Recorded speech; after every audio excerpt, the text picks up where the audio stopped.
Awalnya cuma kabar kecil di kampung Winongan, tapi siapa sangka ini berubah jadi gelombang besar yang mengguncang jagat maya Indonesia. Ribuan komentar, ratusan ribu penonton, dan jutaan warganet mulai bertanya, apa sebenarnya terjadi di balik makam Winongan? Ada yang menyebut penghinaan ulama, ada pula yang bilang ini justru pengungkapan kebenaran sejarah. Tapi yang pasti, isu ini sudah bukan lagi isu lokal. Waspada, isu makam Winongan sudah naik ke level 3 nasional.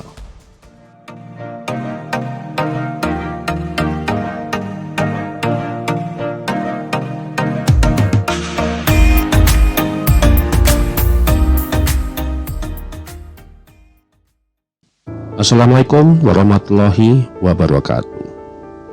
Kita akan bedah sesuatu yang sangat luar biasa, di mana makam Winongan ini dari isu lokal yang hanya di sekitar warga Desa Winongan, Pasuruan, yang skalanya adalah skala lokal. Namun pada hari ini sudah berada di level 3 secara tematik, menuju isu nasional. Dan kita akan membahas sesuatu yang menjadi sebuah perbincangan publik luas tentang kasus makam Winongan. Dalam beberapa minggu terakhir, ini sudah berubah. Perubahan ini didominasi dari percakapan di seluruh media sosial. Dan ini mencerminkan apa yang ada di publik saat ini. Walaupun memang secara lapangan tidak bisa kita survei. Namun bagaimana pola interaksi di media sosial mencerminkan minimal adalah radiusnya wilayah di Jawa Timur atau misalkan di sekitar wilayah Winongan. Namun persepsi publik ternyata jangkauannya sudah semakin luas. Dan ini yang menjadikan isu makam Winongan ini menjadi isu yang sangat kuat untuk masuk ke kanal ataupun masuk ke skala nasional. Artinya kasus ini bukan lagi sekedar soal makam, tapi sudah masuk ke ranah opini publik, keagamaan, dan politik sosial digital. Nah, kita akan membedah bagaimana isu ini terbentuk, siapa yang diuntungkan, dan mengapa masyarakat harus waspada terhadap narasi yang digiring secara sistematis. Tentunya saya akan lakukan disclaimer terkait penelitian ini. Analisa dan data yang disajikan dalam riset ini berasal dari pengamatan media sosial, tren percakapan publik, dan data simulasi akademik. Hasilnya tidak mewakili keputusan hukum, fatwa agama, atau lembaga resmi, melainkan kajian ilmiah sosial dan media untuk memahami pola opini publik. Tingkat validitas riset ini berada pada kategori moderate high, 75 sampai dengan 85%, sehingga kita ada sisihkan margin error 5 sampai 15% jika diverifikasi di lapangan. Artinya cukup akurat untuk pemetaan sosial dan persepsi publik. Namun tetap terbuka terhadap pembaruan data lapangan yang jika muncul temuan-temuan baru. Semua analisa dilakukan tanpa tujuan provokasi atau penghukuman, melainkan untuk edukasi, kewaspadaan sosial, dan transparansi publik. Ya, ada beberapa netizen yang sering banyak masuk ke kolom komentar saya bagaimana riset bisa dibentuk hanya dari sebuah komentar. Bagaimana riset ini bisa dibuatkan sebuah simulasi. Kok riset di sosial media, riset di lapangan dong? Nah, sebenarnya pertama masa sampaikan di sini penting sebagai pembaca dan masyarakat umum ya. Riset ini bukan asal baca komentar di sosmed. Di analisa ini menggunakan metode ilmiah dalam membaca pola percakapan publik, bukan menilai 1-2 komentar saja. Nah, saya memetakan ribuan data percakapan, melihat arah sentimen, positif, negatif, netral, dan menyimpulkan kecenderungan sosial dari situ.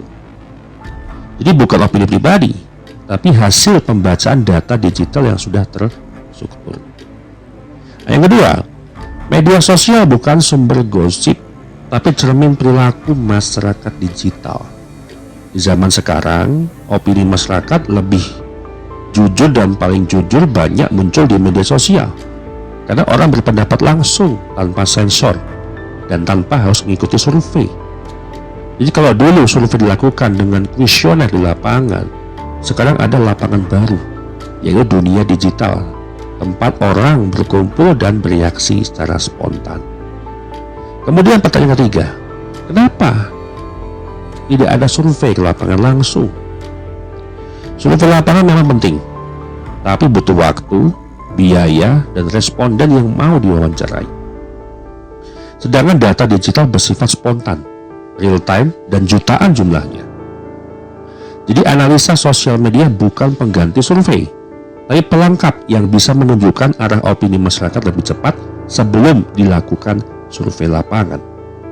Analoginya adalah ketika PKPU itu melakukan survei secara real time, hasil nyata, maka sebelum hasil KPU yang hasilnya sebulan lebih ke depan setelah pemilihan caleg ataupun pilpres, maka di hari itu dalam rentang 1 hari 2 hari itu bisa dilakukan dengan cara quick count. Nah, simulasi itulah yang kita biasa gunakan di dalam dunia penelitian ataupun survei. Nah, begitu juga dengan sosial media. Datanya sudah ada, real time, kemudian netizennya juga sudah ada, komentar sudah ada. Dan ini sebagai pelengkap yang menunjukkan arah opini lebih cepat sebelum dilakukan survei lapangan. Kemudian yang keempat tentang keabsahan data. Data yang digunakan bukan tanggapan sembarangan. Kita saring, boot, buzzer, dan fokus pada akun nyata atau organik. Dan tidak menilai individu, tapi membaca pola umum bagaimana ribuan orang bereaksi atas satu isu. Nah, kalau kita sebut apakah data sosial media bisa disebut data primer? Ya, sangat bisa. Untuk studi perilaku dan persepsi publik. Kalau riset bertujuan melihat bagaimana masyarakat bereaksi, maka media sosial adalah sumber primer baru di era digital. Sama seperti wawancara atau observasi langsung di lapangan pada masa lalu. Jadi media sosial itu bukan sekedar tempat komentar, tapi lapangan sosial modern, tempat kita bisa membaca perasaan, emosi, dan pandangan masyarakat secara langsung. Kesimpulannya, riset ini bersifat representatif bukan mutlak. Artinya, hasil menunjukkan arah dan kecenderungan, bukan angka absolut yang harus dipercaya 100%. Tapi karena analisa ini diukur oleh data yang besar dan terukur, maka tingkat kepercayaannya cukup tinggi untuk memahami suasana sosial dan arah opini publik. Baik, kita akan masuk ke pemetaan nasional. Data estimasi berbasis simulasi akademik mengenai tingkat keterpaparan dan perhatian publik Indonesia terhadap kasus Winongan di media sosial Indonesia secara nasional. Dan data ini disusun dengan pendekatan mixed method social media listening, analisis tren digital nasional periode September sampai dengan bulan November. Yang pertama, saya mau sampaikan jumlah publik yang terpapar oleh isu makam Winongan. Dari pertama, kategori paparan, terpapar langsung, artinya melihat, menyimak minimal 1 kali. Jumlahnya adalah 19,6 juta orang. Dan itu persentase total pengguna sosial media adalah 10,3%. Nah, karakteristiknya apa? Melihat dari timeline, berita Reels, atau FYP TikTok. Kemudian kedua, kategori paparan, terlibat aktif, yaitu komentar, share, reaction, atau menulis ulang. Jumlah yang terpapar adalah 3,8 juta orang pengguna sosial media, artinya 2% untuk prosentasenya. Karakteristiknya adalah aktif di Facebook, X, dan YouTube. Kemudian yang ketiga, mengikuti secara serius, artinya mengikuti perkembangan, nonton live podcast, ikut diskusi, atau membuat konten. Jumlah yang terpapar adalah 1,1 juta orang atau 0,6% dari pengguna sosial media di seluruh Indonesia. Karakteristiknya adalah terbagi antara kelompok religius, hukum, dan masyarakat Winongan Pasuruan. Kemudian, aktivis atau akun tematik fokus pada kasus Winongan. Itu adalah 180 akun organik dan 35 akun semi media. Karakteristiknya adalah rutin unggah konten Winongan, analisis atau klarifikasi. Ya, kemudian klasifikasi isu nasional secara skala viralitas kita bagi menjadi 5 skala. Yang pertama, skala kategori isu skala 1, yaitu lokal terbatas. Jadi umumnya adalah viral hanya di satu daerah. Contoh kasus serupa misalkan sengketa pesantren kecil. Dan bagaimana posisi kasus Winongan tidak terdeteksi di skala 1. Kemudian yang kedua adalah skala 2, regional, Jawa Timur dan Jawa Tengah. Jadi umumnya apa? Dilihat media regional, tinggi di grup WA dan Facebook. Contoh kasus Tanah Makam dan ulama lokal. Nah, posisi kasus Winongan berada di sini. Skalanya cuma 2, mendekati ke angka skala 3.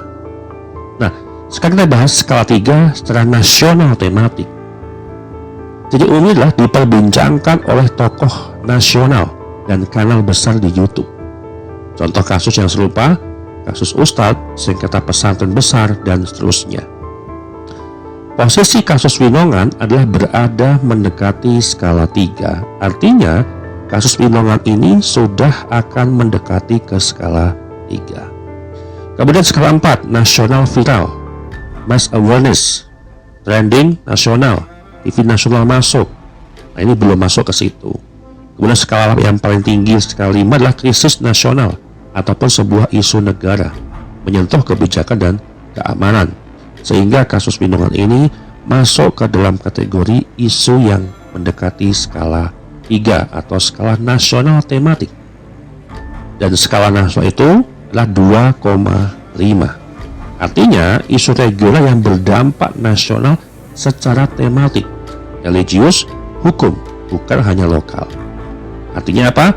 Publik nasional tidak semuanya tahu detail kasusnya, tetapi mereka terpengaruh oleh framing, penghinaan terhadap makam ulama yang menyebar lintas profesi. Nah, dari mana saja profesi yang menyebabkan penyebaran wilayah yang sangat konkret terkait kasus Winongan? Yang pertama, Jawa Timur. Estimasinya adalah 7,2 juta. Sentimen dominannya adalah emosional negatif. Kemudian basis utama Pasuruan, Malang, dan Sidoarjo. Kemudian Jawa Tengah 3,4 juta orang. Sentimen dominan campuran, diskusi ormas dan kiai. Kemudian DKI dan Jawa Barat 4,1 juta jiwa. Sentimen dominan netral dan analitis. Catatannya adalah bahas sisi hukum dan narasi sosial. Kemudian wilayah Sumatera 2,6 juta jiwa dengan sentimen dominan netral. Catatannya adalah sekedar tahu via berita. Ya, kemudian Kalimantan, Sulawesi, dan NTT setelah wilayah itu besar, namun setelah populasi yang terpapar itu kita gabungkan, jadi 2,3 juta jiwa. Sentimen dominan rendah, artinya tidak aktif bahas, tapi hanya sekilas tahu saja. Totalnya adalah 19,6 juta jiwa pengguna sosial media di Indonesia yang terpapar atas isu makam Winongan. Kemudian tema utama yang menyebabkan isu menjadi nasional kita bagi menjadi 5 tema narasi. Yang pertama adalah penghinaan terhadap ulama dan makam. Itu daya sebarnya sangat tinggi. Faktor pemicunya adalah reels, potongan video, dan emosional. Kemudian kedua, legalitas tanah dan izin makam. Daya sebar nasionalnya sedang. Kemudian faktor pemicu viral diangkat media dan YouTube investigasi. Kemudian pertentangan ormas dan tokoh agama. itu tinggi. Faktor pemicu viralnya adalah diskusi tajam di X dan podcast. Kemudian klarifikasi keluarga dan saksi. Daya sebar nasional menengah. Faktor pemicu viralnya wawancara Kiai Muharrem dan istri Gustom. Kemudian dampak sosial ke masyarakat. Itu daya sebarnya nasional rendah. Dibahas hanya di forum-forum akademik saja. Maka secara interpretasi strategis nasional, kasus Makaminongan telah menjadi isu simbolik religius lokal yang menembus batas kabupaten karena mengandung 3 elemen sensitif: agama, kehormatan ulama, dan legalitas makam. Kemudian tingkat keterpaparan 19,6 juta menunjukkan bahwa 1 dari 10 pengguna media sosial Indonesia setidaknya mengetahui peristiwa ini. Dan sekitar 1,1 juta orang menaruh perhatian serius. Dan ini angka yang setara dengan isu keagamaan level nasional menengah, misalnya sengketa masjid atau haul besar. Dan potensi eskalasi nasional bisa menjadi sangat besar dan terjadi bila muncul faktor baru seperti 1. Keterlibatan tokoh besar NU, MUI, dan polisi tingkat tinggi. Kemudian mubalah atau sidang terbuka. Dan terakhir adalah konten viral baru dengan framing yang emosional. Artinya kita harus bisa memahami bahwasanya isu Makaminongan bukan isu yang sepele, tapi berpotensi untuk bisa masuk ke skala 3 yang secara nasional tematik. Kesimpulannya, kita boleh berbeda pendapat, tapi jangan sampai kehilangan adab dan akal. Jangan mudah percaya hanya karena narasi dibungkus dengan jubah suci atau surban putih. Sebab sejarah mengajarkan kebenaran tak selalu datang dari yang paling keras bicara, tapi dari yang paling berani mencari bukti. Maka sebelum menilai, periksalah data, telaah fakta, dan gunakan nurani. Karena fitnah bisa menyebar lebih cepat daripada cahaya, tapi kebenaran selalu punya cara untuk menyinari kegelapan. Dan ini bukan akhir dari kisah Makaminongan, ini baru awal dari kesadaran bersama bahwa kebenaran tak bisa dimonopoli siapapun. Demikian dari saya. Terima kasih.